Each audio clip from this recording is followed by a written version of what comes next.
¿Qué tal? Les saluda Aldo Rafael Gutiérrez, buenas tardes. En esta ocasión vamos a hablar del hígado graso, un padecimiento que afecta a los mexicanos de manera silenciosa y que también lo hace al menos al 20 y 30% de la población mundial. En esta ocasión vamos a platicar con la doctora Graciela Torres acerca de las complicaciones del hígado graso. Doctora, muchas gracias por esta entrevista, por esta plática con nosotros y a grandes rasgos, ¿cuáles son las principales complicaciones para un paciente que tiene hígado graso? Ok, Aldo, muchas gracias. Te voy a comentar algo muy importante de la enfermedad grasa del hígado, es que tenemos dos entidades. Una que es la enfermedad grasa del hígado simple. Normalmente esta entidad cabe en la mayor parte de la población que pertenece a esta patología. Sin embargo, esta va a tener un curso benigno, no tenemos tanto problema, pero hay un porcentaje de 8 al 13% que va a tener una esteatohepatitis o bien conocido como NASH. Este tipo de padecimiento normalmente el problema es que la célula ya no solamente está grasa, sino va a tener datos de la célula hepática, datos de inflamación y normalmente después de tanta inflamación esto va a generar cicatrices en el hígado y esto se llama fibrosis. La fibrosis es el primer paso para llegar a una cirrosis y entonces creo que es una de las partes importantes. NASH también es importante recalcar que en los pacientes con enfermedad grasa del hígado, cuando llegan a una esteatohepatitis, van a estar acompañados con mucha enfermedad cardiovascular, por ejemplo, la aterosclerosis o enfermedades coronarias, y se ha visto que la mayor parte de los pacientes con enfermedad grasa del hígado va a ser la principal causa de muerte hasta un 30%. Entonces, esto. Después tenemos el hepatocarcinoma como siguiente causa de mortalidad, como una complicación muy importante de lo que es la enfermedad grasa del hígado, y después tenemos en un 8% el que normalmente llegue a provocar una cirrosis, primero compensada y posteriormente descompensada, con todas las complicaciones que vienen con una cirrosis hepática. Entonces son 4 fases más o menos en lo que va a transcurrir estas complicaciones, que ya lo mencionaba, son muy silenciosas, no se detectan tan fácil, ¿no? Sí, la fibrosis vamos a tener que, una vez que llega la esteatohepatitis y que ya empieza a haber fibrosis, la vamos a tener en diferentes etapas. Cada etapa calculamos que está entre 5 y 7 años en que pase de una a otra. Tenemos la fase de fibrosis 1, la 2, la 3 y la 4. La 4 en realidad ya es una cirrosis hepática. Entonces, y este tipo de cambio hace que el paciente en realidad no tenga ningún síntoma y entonces ni siquiera se puede dar cuenta que su enfermedad está avanzando, y es bien importante si la pudiéramos detectar entre una fase 3 y 4 para prevenir esta etapa precirrótica, porque entrando en una etapa cirrótica ya ese hígado está endurecido, ya formó nódulos y ya en un tiempo van a empezar las complicaciones tales de una cirrosis hepática.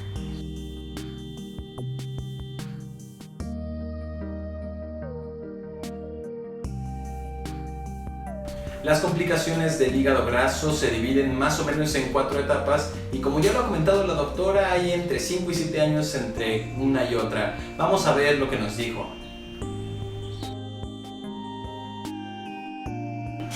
Acaba de tocar varios temas y me gustaría ir puntualizándolos poco a poco. La parte de las fases, lo comenta que son 4 fases y que es una enfermedad muy silenciosa.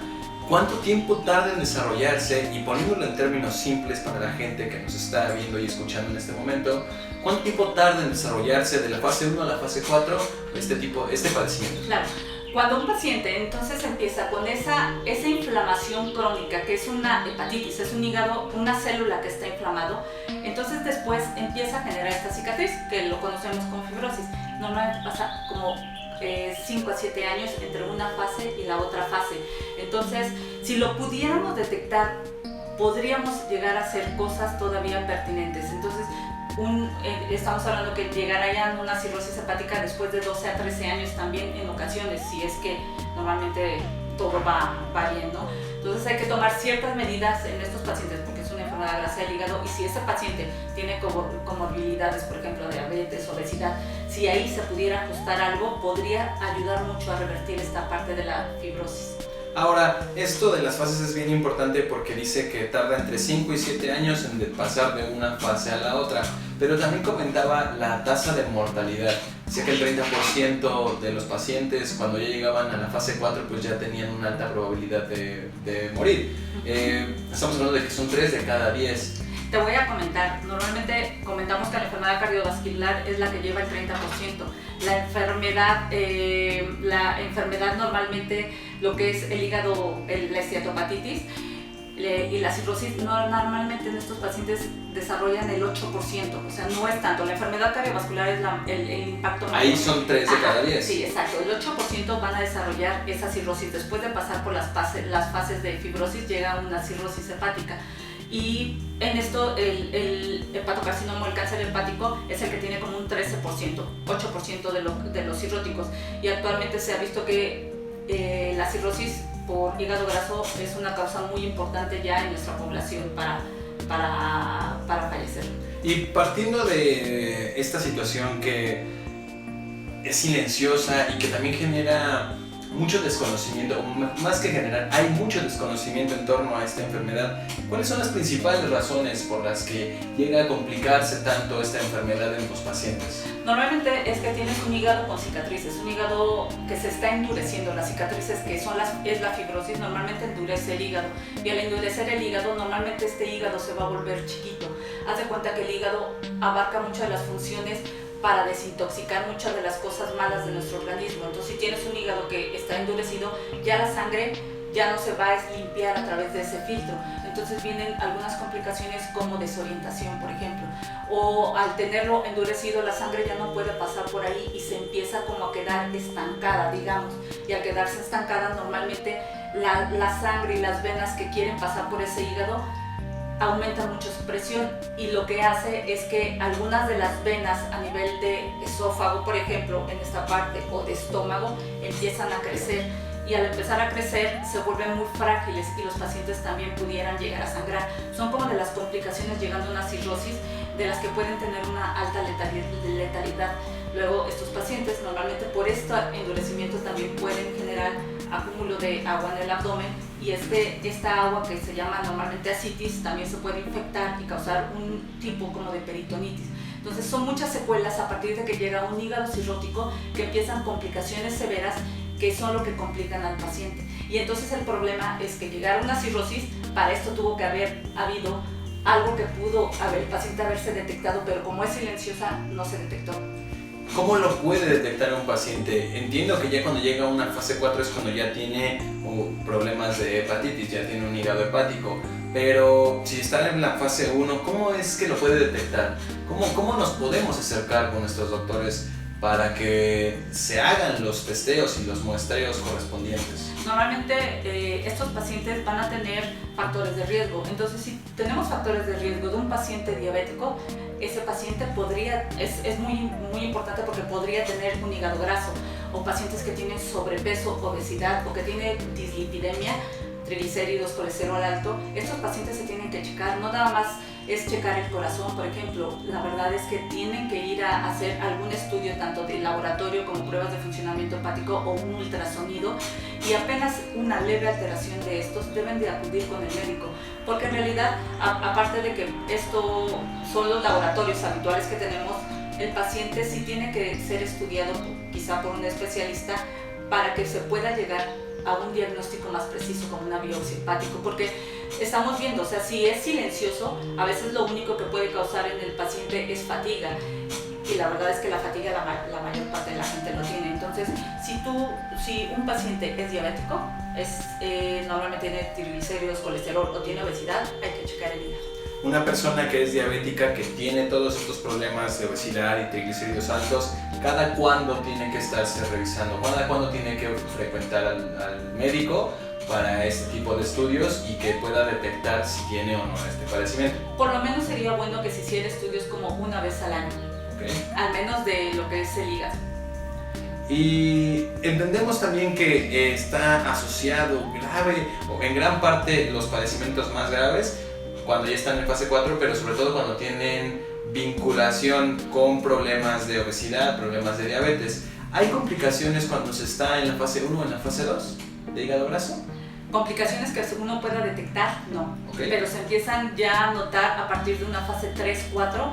La verdad es que el hígado empieza a endurecerse y quizá en una fase 3 o 4, es lo que comentábamos, ya se puede empezar a originar un cáncer hepático, o ya también puede haber datos de que la presión de la sangre que quiere pasar por ese hígado endurecido empieza a aumentar y entonces a generarse complicaciones. La fase 1 y la fase 2, una vez detectada, ¿cómo puede ser tratada? Supongo que la fase 4 ya tiene un problema más serio y ya lo acerca a otro tipo de situaciones, pues ya de emergencia, incluso si lo podemos poner en esos términos. Pero en la fase 1 y 2, ¿cómo puede tratar una persona que tiene este problema? Pues lo que pasa es que si sabemos que estos tipos de padecimientos vienen porque normalmente hay una descompensación de su diabetes, de su obesidad, o sea, hay que llegar, no hay medicamentos actualmente que puedan ayudar para quitar esas cicatrices, esa fibrosis. Lo importante sería no llegar a esta fibrosis, pero si ya la tiene, lo que sería bueno es quitar los factores que lo desencadenaron y tratar de controlarlo, ¿no? Un paciente diabético pues se tiene que compensar, empezar a hacer ejercicio, hacer una dieta sana, eso nos podría ayudar y bueno, llevar un mejor control hasta que se pueda tener algún medicamento que pueda detener esta fibrosis.